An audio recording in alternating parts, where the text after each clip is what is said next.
Shalom Bapak Ibu, selamat bertemu kembali di dalam kasih Tuhan Yesus Kristus.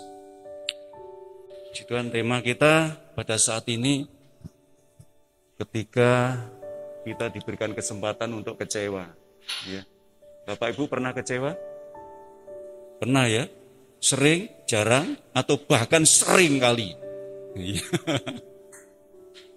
Ya, saya sendiri, ya, walaupun seorang pendidik, seorang hamba yang kadang-kadang tidak taat, bahkan sering kali kami dikecewakan dengan sesuatu hal yang paling kecil, ya, paling kecil, apalagi yang besar.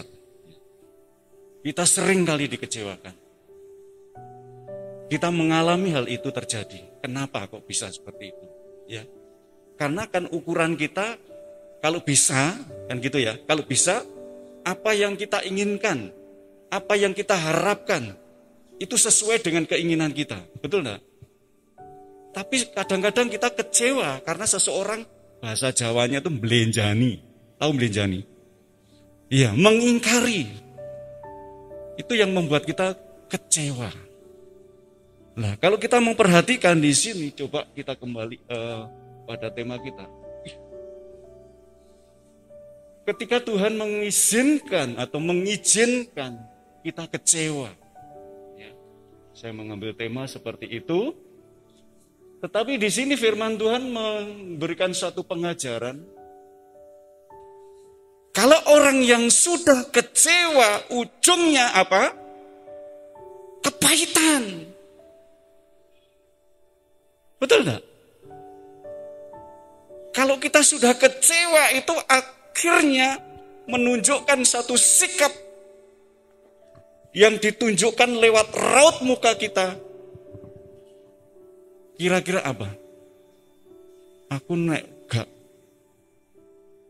kalau bisa enggak bisa kalau bisa enggak ketemu dengan orang itu. Karena aku sudah kecewa. Mungkin panjenengan juga kecewa dengan saya. Mungkin panjenengan juga kecewa dengan di samping panjenengan sendiri. Baik kanan atau kiri. Bahkan kecewa itu sulit untuk bisa lupakan. Tapi di sini kita diajarkan, jagalah supaya jangan ada seorang pun menjauhkan diri dari kasih karunia Allah. Ini kita punya tanggung jawab, yaitu setelah kita menerima namanya kasih karunia Allah, ya, jangan sampai kita menjauhkanlah diri kita dari kasih karunia itu. Karena kasih karunia mengajarkan kepada kita, yaitu pentingnya kita saling mengasihi. Betul enggak? Kita saling mengasihi. Masa gereja, tapi hatiku sik gurung iso loh. Ini berhati-hati kalau yang seperti itu. Ya. Karena kebencian itu dari akar kepahitan. Kalau sudah pahit itu jangan. Kalau sudah nanti yang senang siapa? Yang senang siapa? Ya mereka. Si jahat itu yang suka. Oke?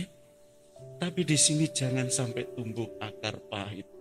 Ini sebuah tuntutan, jangan tumbuh akar yang pahit. Haleluya. Lalu yang berikutnya, coba kita lihat. Dimulai dari rasa kecewa. Banyak orang percaya, ini mengarah kepada kekristenan. Ya? Ketika kecewa, memilih jauh dari Tuhan. Pada akhirnya larinya kita menjauh dari Tuhan kalau sudah kecewa. Kak gereja. Soalnya kok mesti aku ketemu Butarno. Ngeri enggak kalau seperti ini? Betul enggak? Iya toh? Aduh. Ini orang Jawa mengatakan sampai ubun-ubun. Ini sangat mengerikan.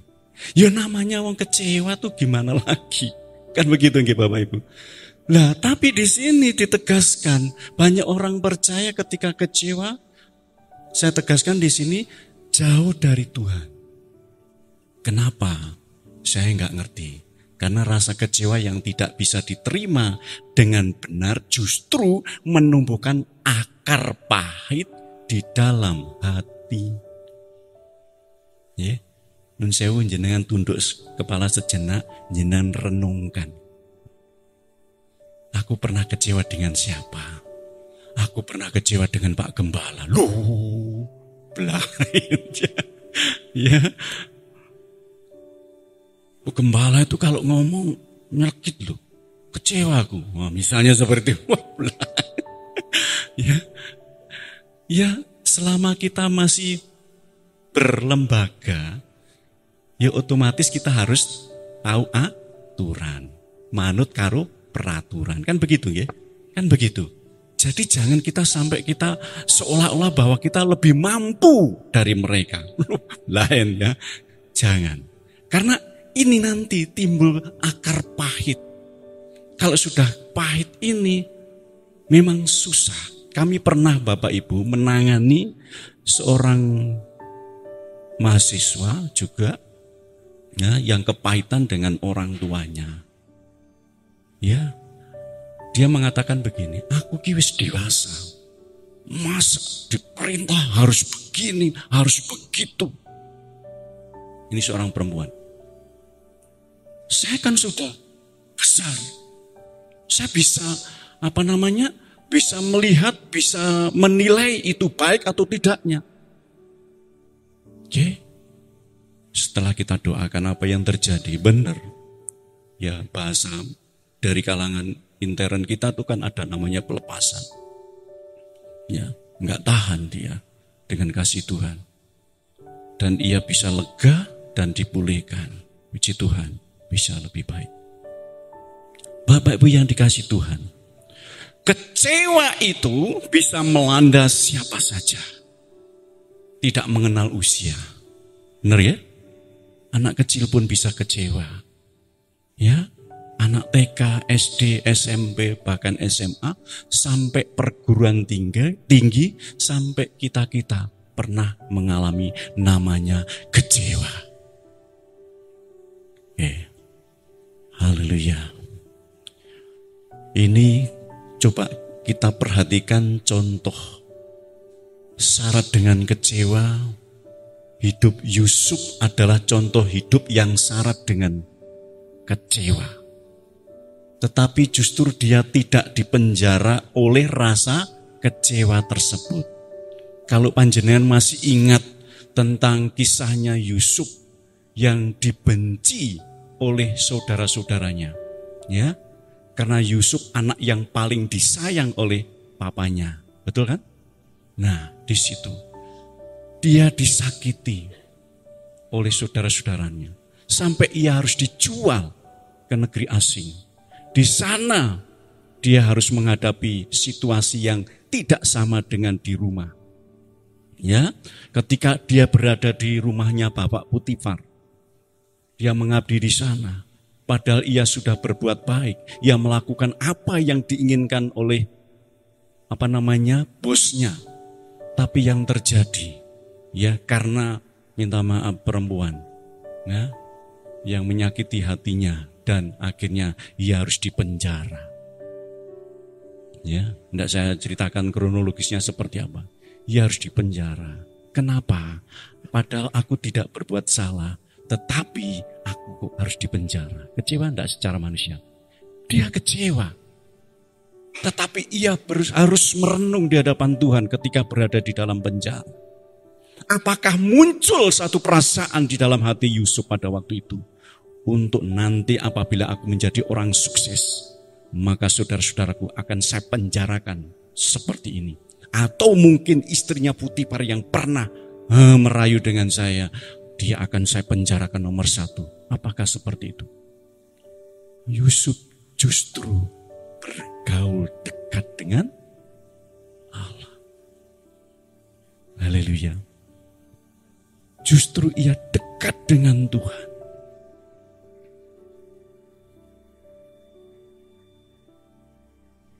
Iya. Bagaimana Yusuf bisa menang dalam menerima rasa kecewa yang dialaminya? ada beberapa hal yang bisa kita jadikan pelajar, yaitu yang pertama, Yusuf tidak menyandarkan pengharapan kepada manusia. Yusuf tidak memendam sakit hati. Dia memang kecewa, itu wajar sebagai manusia. Itu benar, dia marah karena merasa telah diperlakukan dengan tidak adil. Itu juga manusiawi. Tetapi Yusuf tidak mau semua emosi negatif itu menguasai dan memenjarakan hidupnya. kita petik pelajaran yang berharga ini Bapak Ibu. Secara manusia Yusuf kecewa, berat. Tetapi ketika ia berada di penjara, justru ia merenung, justru di situ menemukan satu hal yang luar biasa, yaitu harus melepaskan namanya pengampunan. Amin. Melepaskan pengampunan. Ya. Panjenengan masih merasakan sampai saat ini kecewa dengan seseorang? Boleh angkat tangan? Puji Tuhan, puji Tuhan. Kita diajarkan pada saat ini. Saya juga kecewa dengan seorang ayah saya, dengan seorang ibu saya. Saya pernah kecewa. Saya juga pernah kecewa dengan teman karib saya. Oke. Tapi saya harus merenung. Yusuf memberikan teladan, pentingnya ia tidak menjadi kecewa. Ia benar-benar merenung apa maksud Tuhan dari semuanya itu. Makanya dikatakan di situ, Yusuf tidak menyandarkan pengharapan kepada manusia. Kalau kita mengandalkan manusia, pasti kita akan menjadi gagal. Setuju ya? Gagal. Karena kita akan mendapatkan kekecewaan. Ya. Kecewa dan kecewa. Saya punya sahabat baik, tapi mengecewakan saya. Saya sampai, masuk shock istilahnya. Istilahnya saya, ternyata hanya sampai seperti itu. Belajar bersama, bahkan kadang-kadang tidur bersama. Ya. Tetapi kenapa ia mengecewakan saya? Oleh karena itu pandangan kita mulai kita rubah. Amin. Pandangan kita jangan kembali ke belakang. Semuanya anggap saja seperti Paulus katakan itu sampah. Dan kita harus melepaskan pengampunan. Dalam nama Yesus, ampuni mereka. Jangan sampai timbul akar pahit. Kalau sudah namanya akar pahit itu adalah dosa. Tidak bisa berjumpa dengan Yesus.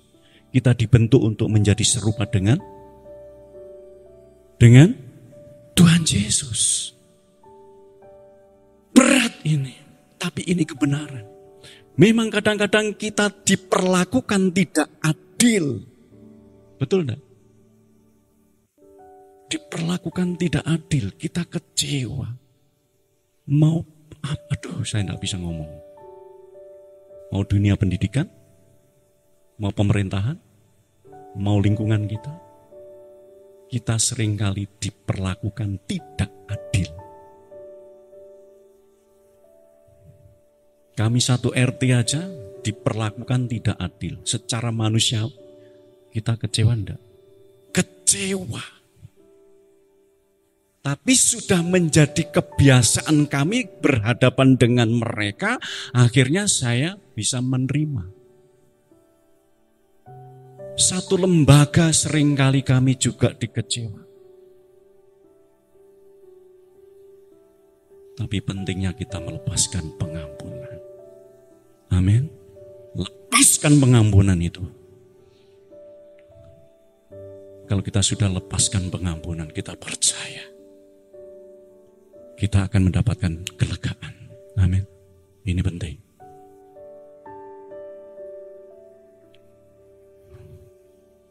Yang kedua, Yusuf terus mencari dan mendekatkan diri kepada Tuhan. Ketika dilupakan dan dikecewakan, Yusuf terus bersekutu mencari dan mendekatkan diri kepada Tuhan, memohon kekuatan dan belas kasihan dari Tuhan. Ketika dijual saudara-saudaranya, Yusuf tidak melupakan Tuhan. Dia tidak marah kepada Tuhan ketika diperlakukan demikian. Justru sebaliknya, Yusuf takut akan Tuhan di setiap langkah dan lakunya. Ketika kita kecewa, carilah Tuhan. Jangan mencari solusi dengan kemauan kita sendiri. Amin. Kalau kita mencari solusi sendiri, artinya mencari cara untuk menyelesaikan masalah kita karena kita dikecewakan. Nanti ujungnya malah mengerikan. Ini serius. Di luar sana orang kecewa. Minta maaf, saya ini orang Banyuwangi. Nun sewu, kalau saya sudah pernah dikecewakan, lihat saja dalam waktu 3 hari, kena kamu. Itu cara saya yang dulu, Bapak Ibu.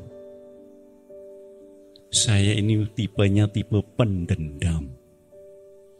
Ngeri enggak? Ndelok modelnya kayak wong sabar gini. Waduh, kalau saya sudah jangget itu delok naik. Itu Sutrisno yang dulu, Bapak Ibu. Tapi puji Tuhan, saya tambah hari karena cinta Yesus, sehingga saya dikikis dengan cara hidup saya yang seperti itu.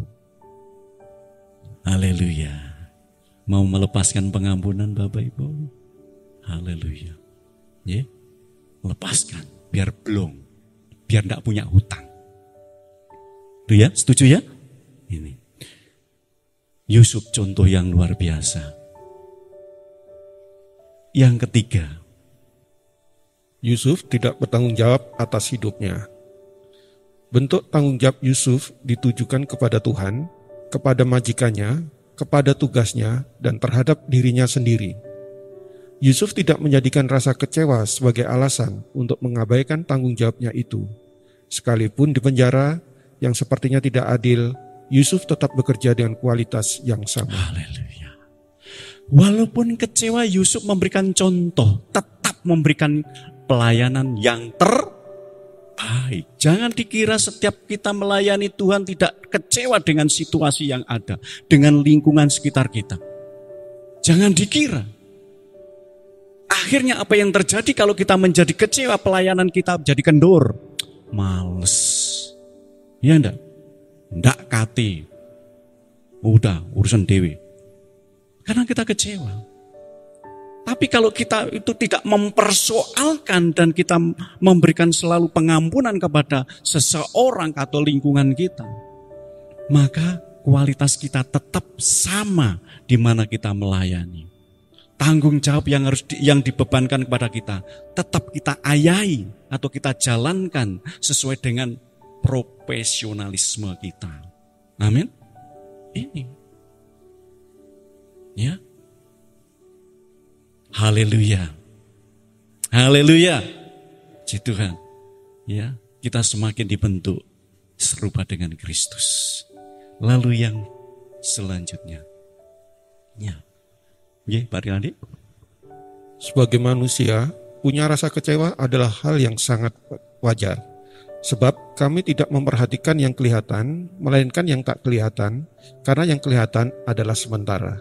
Pandanglah segala sesuatu yang mengecewakan itu sifatnya sementara. Amin. Sementara. Karena di sini ditegaskan sebab kami tidak memperhatikan yang kelihatan, melainkan yang tak kelihatan karena yang kelihatan adalah sementara. Kita nanti Pak akan mengawali yang terus-menerus yang harus kita lakukan. Ya, apa itu? Di dalam kasih Kristus. Ketika kita sudah bersama dengan Kristus, itulah yang harus kita lakukan. Dan kekecewaan sudah harus dipinggirkan. Oke? Yang ada hanya kasih. Amin. Ada kasih. Ya. Akan tetapi situasi seperti ini jangan sampai dimanfaatkan oleh iblis Karena iblis paling suka melihat orang Kristen kecewa dan tawar hati. Nah, coba panjenengan pirsani. Iblis paling suka dengan orang-orang yang modelnya seperti ini. Ya, langsung kalau orang yang mudah kecewa, sakit hati atau panas hati, ditungganginya lah kita oleh si jahat ini. Mau. Makanya hari ini harus berani melepaskan pengampunan. Haleluya. Haleluya. Saya ikut menjerit Bapak Ibu. Sakit. Ya, karena orang yang dikecewakan benar-benar menusuk sampai hati. Sakitnya tuh di sini benar. Iya. Haleluya. Tetapi ketika kita melepaskan pengampunan itu, semuanya akan menjadi lega. Benar, lega, enteng betul. Amin. Haleluya. Jika engkau tawar hati pada masa kesesakan, kecillah kekuatanmu. Maka dari itu jangan kecewa lagi. Karena ketika kita kecewa menjadi tawar. Akhirnya tidak mudah percaya dengan seseorang. Padahal kita harus percaya kepada segala sesuatu.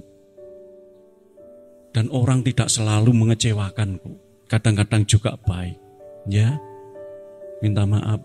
Saya cerita begini Bapak Ibu. Saya sering punya teman tuh minta maaf ya. Ya, Chinese. Ya. Dan orang minta maaf di luar seperti kita. Katakan orang Jawa seperti saya. Itu kalau mereka ngerasani bahasa Indonesianya apa tuh? Ya, membicarakan lah begitu ya. Itu begini.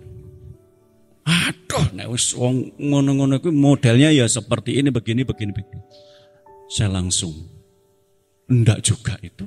Saya punya teman sampai hari ini baik banget. Tapi delok wis ta lah enggak, saya katakan demikian. Tidak semua orang sama. Sama, kita orang Jawa katakan demikian. Tapi di antara kita kalau sudah mengecewakan ya sama. Udahlah. Jangan kita melihat orang. Akhirnya dia meninggalkan saya. Ya enggak apa-apa. Ya, saya enggak kecewa. Enggak apa-apa. Ya memang teman saya seperti itu, banyak seperti itu. Ya, mau apa? Justru malah menjadi berkat buat saya. Haleluya. Haleluya, ini yang terpenting.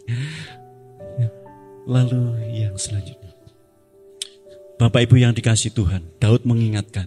Ya. Jangan marah karena orang yang berbuat jahat. Jangan iri hati kepada orang yang berbuat curang. Ya. Jangan marah kepada mereka yang sering menyakiti hati panjenengan semua. Jangan marah. Karena Yesus sendiri juga mengajarkan doakanlah mereka.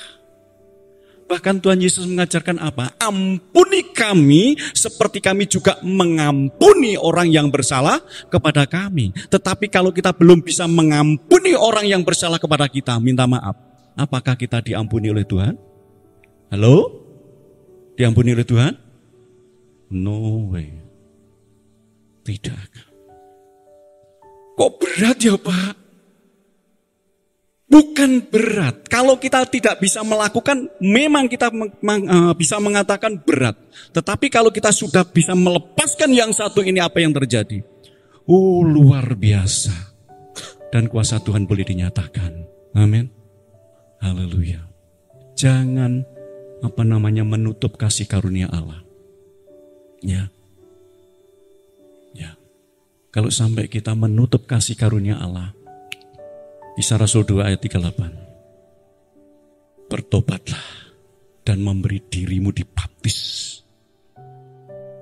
Harus dibaptis lagi. Ya. Sebenarnya cuma hanya satu kali. Tetapi kalau kita sudah kebangetan, harus siap dibaptis kembali. Saya pernah melihat video Bapak Ibu. Ya. Anak ini ketika sebelum dibaptis, dia benar-benar pengakuan dosa, kesalahan semuanya sudah diberikan. Diakui. Begitu di tengah-tengah ya air ya untuk dibaptiskan, apa yang terjadi? Hamba Tuhan ini peka banget. Ya, ada hamba Tuhan yang membaptiskan mereka atau dia, tapi hamba Tuhan ini yang katakanlah pimpinannya, tenggelamkan lagi. Pada umumnya menenggelamkan itu cuma satu kali dalam nama Bapa, Putra dan Roh Kudus. Tenggelam, selesai kan gitu. Ternyata ini harus ditenggelamkan berulang-ulang. Anggap saja harus diterusi sampai bersih begitu loh. Ya. Karena ini mengganjal, begitu dia langsung histeris. Habis dibaptis, belum selesai, tenggelamkan lagi sampai seperti itu. Bayangkan, harus tuntas. Sampai saya berpikir ini, punya pengalaman. Kalau misalnya ada seseorang yang seperti itu, berarti harus tak tenggelamkan berulang-ulang. Apa seperti itu? Saya enggak ngerti. Ini pikiran saya tuh seperti itu. Tapi saya percaya ketika ia sudah percaya dan bertobat dalam nama Yesus, selesai. Itu ya. Berbicara tentang kekecewaan, seharusnya Tuhan Yesus yang layak apa? Kecewa. Kenapa? Karena banyak orang yang mengkhianati. Dan apalagi ada yang menyerahkan dia. Bukanlah orang asing yang menyerahkan, bahkan bukan orang jauh dan juga bukan musuh, justru yang mengkhianati dan menyerahkan dia adalah siapa? Ini orang dekat yang mengecewa. Yang pantas kecewa itu adalah Tuhan Yesus. Memang contoh atau teladan di sini tokoh Alkitab namanya Yudas. Tapi apabila kita melakukan hal yang sama, apakah tidak sama seperti Yudas yang mengkhianati Tuhan Yesus? Banyak pembicara yang backgroundnya dulu orang Kristen, yang sekarang menjadi orang yang luar biasa, membicarakan tentang kekristenan. Waduh, ngeri, sakit loh. Ya, Tuhan yang menghukum mereka, bukan kita. Amin. Tuhan yang menghukum. Jadi tidak usah kecewa dengan mereka. Tapi tetap pandang saja Tuhan Yesus. Seperti Bu Dewi tadi, kalau kita memandang manusia, kita akan kecewa. Betul ya Bu Dewi? Tapi pandanglah Tuhan. Haleluya. Mudah-mudahan yang terakhir, belum. Tuhan izinkan kecewa kita alami. Bukan untuk menjatuhkan dan menghancurkan kita, tetapi untuk membuat kita mengerti arti anugerah dan kasih karunia.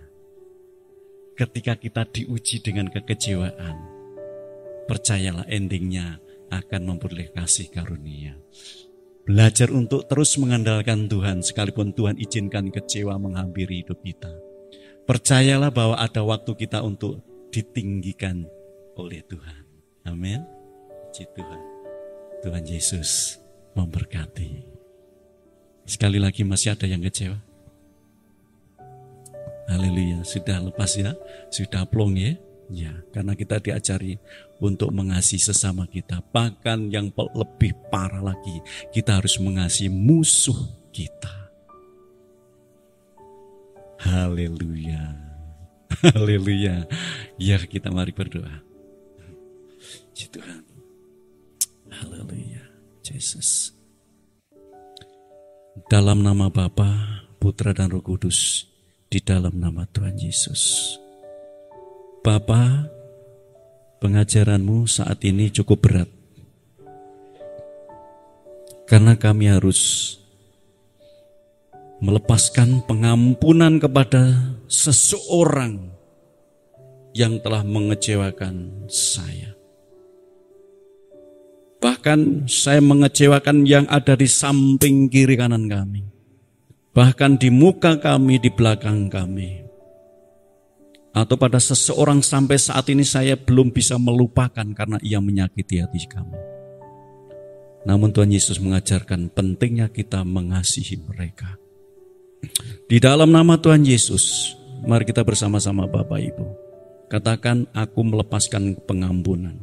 Aku melepaskan pengampunan. Karena Tuhan mengampuni saya. Tuhan mengasihi saya. Aku pun juga harus mengasihi mereka. Di dalam nama Tuhan Yesus. Haleluya. Haleluya. Putuskan kutuk-kutuk kekecewaan itu. Mulai saat ini dalam nama Bapa, Putra, dan Roh Kudus, dalam nama Tuhan Yesus, semuanya dilepaskan kekecewaan itu dan kami ganti dengan kasih setia, kasih sayang dari Tuhan Yesus. Haleluya. Terima kasih Tuhan dalam nama Tuhan Yesus.